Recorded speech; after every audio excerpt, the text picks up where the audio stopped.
Assalamualaikum warahmatullahi wabarakatuh. Perkenalkan, nama saya Waode Andi Nurul Alia dari kelas M212 Prodi Pendidikan Guru Sekolah Dasar Fakultas Ilmu Pendidikan Universitas Negeri Makassar. Alhamdulillahirabbil alamin, wassalatu wassalamu ala asyrafil anbiya'i wal mursalin Sayyidina Muhammadin wa ala alihi wa sahbihi ajmain, amma ba'd. Pertama-tama dan yang paling utama, marilah kita panjatkan puji syukur kehadirat Allah Subhanahu wa Ta'ala karena telah melimpahkan taufik dan hidayahnya sehingga kita masih diberi kesehatan dan kesempatan. Tak lupa juga kita kirimkan salawat serta salam kepada Nabi besar Muhammad SAW, Nabi yang telah membawa kita dari alam kegelapan menuju alam yang terang benderang seperti sekarang ini. Baik, saya akan membawakan materi tentang bagaimana Islam menghadapi tantangan modernisasi. Materi ini terbagi menjadi 3 bagian, yaitu yang pertama, konsep Islam tentang iptek, ekonomi, politik, sosial budaya, dan pendidikan. Yang kedua, perspektif Islam dalam implementasi iptek, ekonomi, politik, sosial budaya, dan pendidikan. Yang ketiga, menggali sumber historis, sosiologis, dan filosofis tentang konsep Islam mengenai iptek, politik, sosial budaya, dan pendidikan. Yang pertama, konsep Islam tentang iptek, ekonomi, politik, sosial budaya, dan pendidikan. Dalam pandangan Islam, ilmu pengetahuan dan teknologi sangat penting bagi kehidupan umat manusia. Tanpa menguasai iptek, manusia akan tetap dalam lumpur kemudahan, keterbelakangan, dan kemiskinan. Tanpa menguasai iptek, umat manusia akan mengalami banyak hambatan dan kesulitan dalam menjalani kehidupan masyarakat ini. Pada zaman modern seperti sekarang ini, maju tidaknya suatu bangsa justru diukur dari penguasaan bangsa itu terhadap iptek. Jadi, penguasaan iptek itu sangat penting dalam pandangan Islam. Karena dengan iptek, negara kita dapat lebih maju. Selanjutnya, pandangan Islam terhadap ekonomi. Dalam Islam, ekonomi ialah berkorban secara tidak kikir dan tidak boros dalam rangka mendapatkan keuntungan yang layak. Dengan demikian, pengorbanan tidak boleh sekecil-kecilnya ataupun tertentu saja, melainkan pengorbanan yang tepat harus sesuai dengan keperluan yang sesungguhnya sehingga mutu produksi dapat terjamin. Kekuatan ekonomi sangat berpengaruh terhadap eksistensi dan wibawa suatu bangsa. Bangsa yang ekonominya kuat akan menjadi bangsa yang berwibawa di hadapan bangsa-bangsa lain. Dengan ekonomi yang kuat dan stabil, suatu negara dapat membantu negara lain memajukan negara lain dan mempunyai daya tawar politik terhadap negara lainnya. Selanjutnya, pandangan Islam tentang politik. Politik yang dalam Islam disebut siasah merupakan bagian integral atau tak terpisahkan dari fikih Islam. Salah satu objek kajian fikih Islam adalah siasah atau disebut fikih politik. Fikih politik tersebut terbagi menjadi 3, yaitu yang pertama, siasa dusturiyah tentang hukum tata negara. Yang kedua, siasa dauliyah tentang hukum politik yang mengatur hubungan internasional. Yang ketiga, siasa maliyah tentang hukum politik yang mengatur keuangan negara.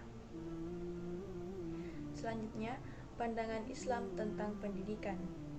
Pendidikan sangatlah penting karena tujuan pendidikan adalah menjadikan manusia sadar atas eksistensi dirinya sebagai manusia hamba Allah yang bertugas sebagai Abdullah dan berfungsi sebagai Khalifatullah. Sebagai Abdullah, ia wajib beribadah hanya kepada Allah, dan sebagai Khalifatullah, ia harus membangun peradaban yang maju di bumi Allah. Yang kedua yaitu mengapa perspektif Islam dalam implementasi iptek, ekonomi, politik, sosial budaya, dan pendidikan diperlukan. Dalam masalah politik, perlu Anda sadari bahwa Negara Kesatuan Republik Indonesia memang bukan negara agama, juga bukan negara sekuler. Sungguh demikian, negara menjamin penduduknya untuk memeluk suatu agama dan melaksanakan ajaran agamanya dalam kehidupan sehari-hari. Negara Kesatuan Republik Indonesia adalah negara demokrasi berdasarkan Pancasila dan Undang-Undang Dasar 1945. Sebagai landasan konstitusional, sistem demokrasi menjadi pilihan dalam kehidupan berbangsa dan bernegara. Implementasi IPTEK dibutuhkan karena sebelum perkembangan IPTEK, global Islam telah menciptakan tokoh-tokoh IPTEK yang tidak dapat dijelaskan satu persatu, di antaranya astronomi dan titik koordinat 0 derajat yang satunya adalah Ka'bah, bukan Greenwich. Dalam ekonomi, diutamakan secara syariah dan tanpa riba. Dalam segi politik, Islam lebih diutamakan pendekatan manusiawi, jalan damai, anti penindasan, toleransi, dan tanpa diskriminasi. Dari segi sosial dan budaya, solidaritas dan saling membantu merupakan salah satu ciri khas budaya Islam. Dan dalam pendidikan, khususnya pendidikan moral, diutamakan karena menjadi tanggung jawab terbesar bagi orang tua serta akhlakul karimah. Bagian ketiga yaitu menggali sumber historis, sosiologis, dan filosofis tentang konsep Islam mengenai IPTEK, politik, sosial budaya, dan pendidikan. Kemajuan dalam pendidikan dan penguasaan IPTEK berimplikasi terhadap kebijakan politik ekonomi dan budaya. Hal ini secara historis dapat kita lacak ketika dunia Islam unggul dalam IPTEK. Pada masa keemasan Islam, kekuasaan politik umat Islam semakin luas dengan ekspansinya ke berbagai wilayah dan pengesahan dalam politik membawa kemajuan dalam kehidupan ekonomi Islam saat itu.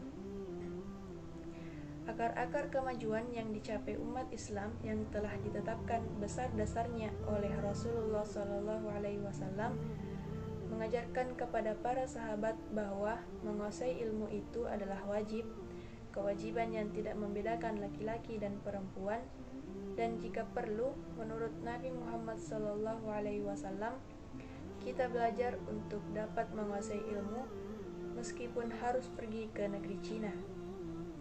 Secara teologis, Allah Subhanahu wa Ta'ala telah menetapkan bahwa yang akan mendapat kemajuan pada masa depan adalah bangsa yang menguasai ilmu